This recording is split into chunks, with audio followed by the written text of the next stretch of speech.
Hey, good afternoon. I hope you're having a good day. What a beautiful day. It's warm outside. The markets are booming. We just got notice that both Pfizer and the other company have a 90+% impact with their vaccine, which is great news. But I wanted to speak about something from this week's portion and something that's been bothering me for months, and now throughout the election it's been one of the hardest things. I've been speaking to a lot of people. Some are elated, some are very sad and angry, some were elated 2 weeks ago and are sad now, and some vice versa. And it's really pained me to see the animosity, to see the hate, and to see the breakup between families over politics. And I mean literally breakups. People that won't have Thanksgiving dinners together, people that won't be at simchas together, all over politics. I always say, if the politicians would care as much about the people as the people care about the politicians, then this country would be in a good place. But I wanted to say something on this week's Torah portion. In this week's Torah portion, we read about Abraham's death. Abraham passes away at the end of this week's portion in old ripe age, and it says that his sons Ishmael and Isaac come to bury him. And if you notice, I'm just going to move over here as the chair is shaking. If you notice something interesting, it tells us that both Isaac and Ishmael buried their father. But if you remember earlier in the Bible, Sarah's upset at the way Ishmael is treating his brother Isaac and the influence he's having, and she makes Abraham send him away. And for the next 7 decades, 70 years, we don't hear about Ishmael. In fact, after Sarah passes away at the beginning of this week's portion, he brings Hagar back, his first wife, with honor, with dignity. He remarries her, she has more children, but we don't hear a word about Ishmael. The rest of Abraham's life, did he come back? Did he come to his father? We don't know. Yet at the same point, suddenly, right now in the portion, we hear about Ishmael coming for the funeral of his father. And the Midrash tells us a fascinating story, that twice in the 7 decades that Abraham and Ishmael were estranged, Abraham came to visit his son. The first time he came to visit him, his wife didn't know who Abraham was, and she sent him away without even giving him food or drink. She just sent him away.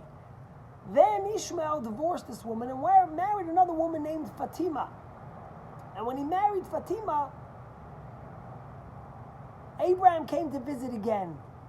And this time, Ishmael's wife Fatima welcomed Abraham and gave him food and drink, and Abraham prayed in the house. And the Midrash says that the house became filled with light and blessings. And when Ishmael came back, Fatima told him the story. And Ishmael immediately knew that his father had come to visit him. And he realized that his father still loved him, that his father still cared for him. Yet, with all that his father loved him, and with all that his father cared for him, he never saw his father again. When did he see his father again? When his father died, he came to the funeral. And I think about this story. How many times do we see families quarrel and people estranged over silliness, over inheritance, over politics, over disagreements, and they don't come back together till the funeral? Only when someone dies do they realize, what did I do? This was my family at the end of the day. Years ago there was this movie that came out, The Eye of Elam, which speaks about this Jewish family that had a tradition where they had Thanksgiving together. And every year at Thanksgiving, the tradition was that the uncle would carve the turkey. And this went on for years. And one year the uncle came late. So the uncle came late, and they couldn't wait for him, and someone else carved the turkey. And when the uncle came in and he saw that they didn't wait for him, he saw someone else had the nerve to take his role that was for so many years and carve the turkey. He left fuming, and he never came back to Thanksgiving dinner. And then one of his nephews passed away. And he comes to the funeral, and he's crying, and he's crying, and he's bawling out, and he says, who am I going to be able to fight with now? And I think of this story, and I think about America, and I think about the fighting that goes on amongst friends, within communities, within families, over the silliest things. You know, find something interesting. Children fight too. Ever see your kids fighting, and your one son tells your daughter, or your daughter tells their other sister, I hate you, I never want to see you, you're the worst, you're this. And then 15 minutes later, they're playing. With us adults, someone does something for you, you have a faribel, someone doesn't come to your bar mitzvah, or someone forgets to invite you, or someone said something, you can rest assured that 5 years later, you're still not speaking to each other. You're still angry at each other. And the question is why? Why do children forgive in 15 minutes? Yet adults, 5, 10, 15 years, they take it to the grave. And the answer is because children choose to be happy over being right. And adults choose to be right over being happy.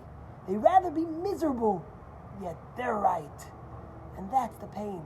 And some families, it's not even by the funeral that they get together. I had this lady who called me to do a funeral, and then she says to me, I said, could I meet with the family the night before? And there's a long pause. And I say, what's going on? And she says, well, you see, the two brothers don't speak to each other, and they won't come together. So you could visit them, but you would have to visit them separately. Or the time when the person called me to do an unveiling, they said, Rabbi, could we do 2 unveilings? And I said, 2 unveilings? What do you mean? She says, well, one won't come to the other unveiling, and another family won't come to this unveiling. They won't come. And then I realized, I said, are you kidding me? In Judaism, you're only allowed to do 1 unveiling, but only if all the kids are there. And I tried to help them to come back together to do the unveiling. But think about it. We're all brothers. How could we take this to the grave, or even worse, after the grave? What do we wait for? And that's my recommendation to you. Pick up the phone today. Make a resolution that even if you think someone's political stance is disgusting, is unconscionable, and you could tell me, and I hear it from all sides, this one says, how could someone do that? How could they vote for this person? The other one says, how could they vote for this guy? Listen, let's learn from Yishmael and Abraham. Let's not wait.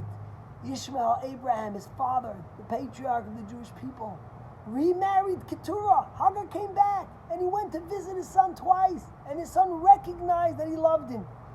Yet the next time they came together was when Ishmael came to put dirt on his father's grave and to pay his last respect.